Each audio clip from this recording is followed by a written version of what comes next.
Bonjour à tous. J'ai horreur des étiquettes gauche-droite, mais ça permet de vite comprendre le sujet de la vidéo, cette idée comme quoi on devient de droite avec l'âge. Donc on va voir à quel point c'est vrai, ou faux, et surtout pourquoi.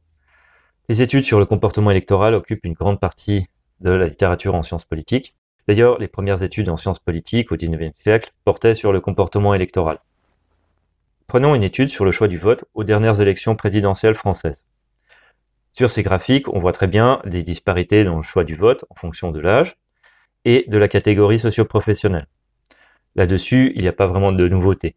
Les gens votent principalement en fonction de leur intérêt matériel. Et il y a aussi des études qui montrent que les personnes âgées placent les questions de patrimoine et de sécurité en tête de leurs préoccupations, qui sont des thématiques traditionnellement de centre droit, et que les personnes âgées ont aussi des valeurs plus conservatrices et catholiques. Mais ces études n'expliquent pas pourquoi. Les préférences changent avec l'âge et les catégories socio-professionnelles.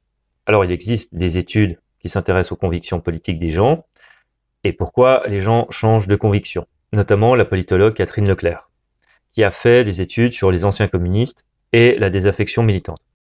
Mais ça reste des études sur les parcours de vie, donc qui se concentrent sur un petit nombre de gens, ce qui ne permet pas vraiment d'expliquer avec une assurance scientifique de grandes tendances générales. Mais ça permet malgré tout de donner quelques indices. Une des raisons qui pousse certains à quitter le PCF, c'est une ascension sociale. La personne devient généralement CSP+. Les intérêts de classe ne concordent plus. C'est assez logique.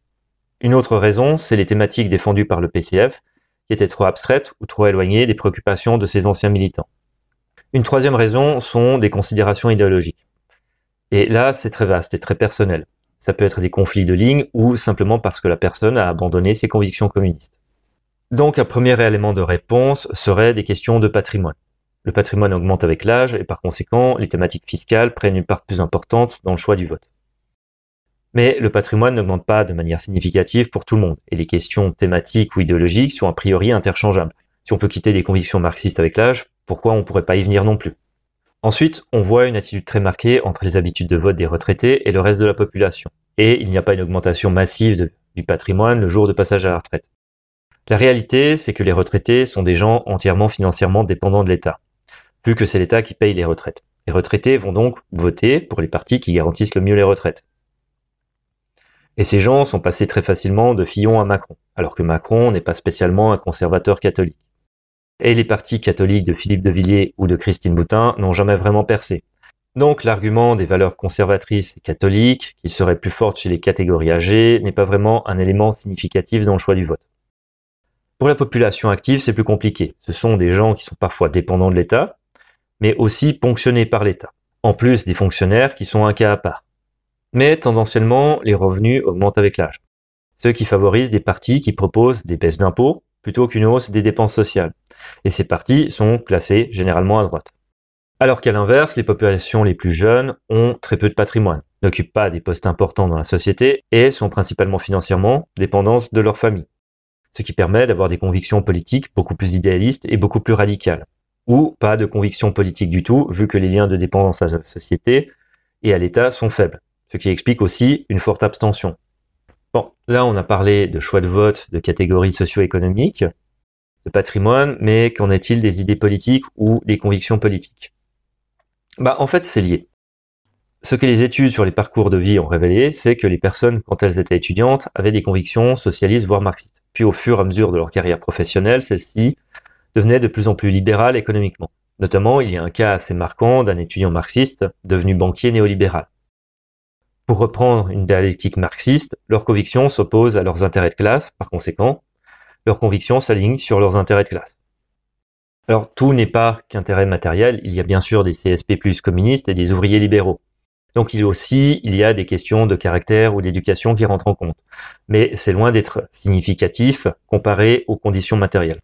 Pour résumer, on a un patrimoine et un revenu qui augmentent tendanciellement avec l'âge.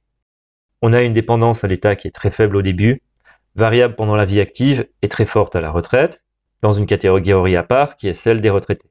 Et aussi, il y a des éléments plus immatériels. C'est l'investissement et l'attachement à la société telle qu'elle est, autrement dit à l'ordre en place. Ce qui fait que plus on vieillit, plus on est attaché à l'ordre en place. Donc tous ces éléments expliquent pourquoi tendanciellement on se rapproche du centre droit, tant au niveau électoral qu'au niveau des convictions. Ça explique aussi pourquoi l'abstention diminue avec l'âge. À l'exception des personnes qui sont très âgées, mais là, a priori, ce sont pour des raisons de santé.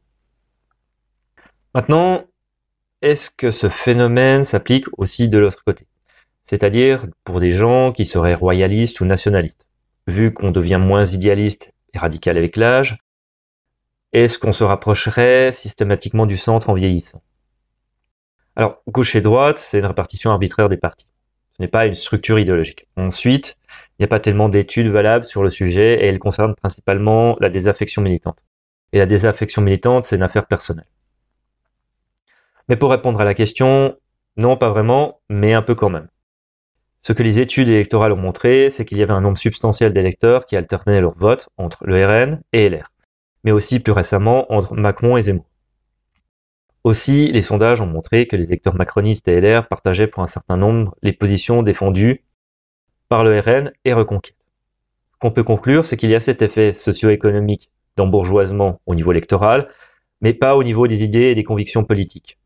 Parce que le retour de la monarchie ne s'oppose pas directement à des intérêts de classe, contrairement à des convictions marxistes. Et les thématiques des partis nationaux populistes, comme la sécurité et l'immigration, non plus. Tout le monde a intérêt à la sécurité et qui bénéficie matériellement de l'immigration, les gens qui emploient des immigrés, donc le patronat, ce qui fait un nombre très restreint de personnes. Donc voilà pourquoi on se droitise avec l'âge et pourquoi il n'y a pas vraiment de phénomène inverse avec une gauchisation avec l'âge. En conclusion, il n'y a pas tant un effet de droitisation qu'un effet d'embourgeoisement, qui amène un individu à s'aligner sur des positionnements économiquement libéraux. Par ailleurs, cette droitisation s'inscrit dans un processus plus global de politisation des individus avec l'âge, qui se traduit par une baisse de l'abstention en vieillissant. Donc il y a bien des gens qui se droitisent, mais cette impression est amplifiée par le fait que les individus se politisent. On devient effectivement un peu plus conservateur avec l'âge, pour des raisons affectives et psychologiques, mais surtout parce que le changement fait craindre de perdre ses acquis et son confort. On est plus favorable au changement quand on n'a rien à perdre que si on a beaucoup à perdre.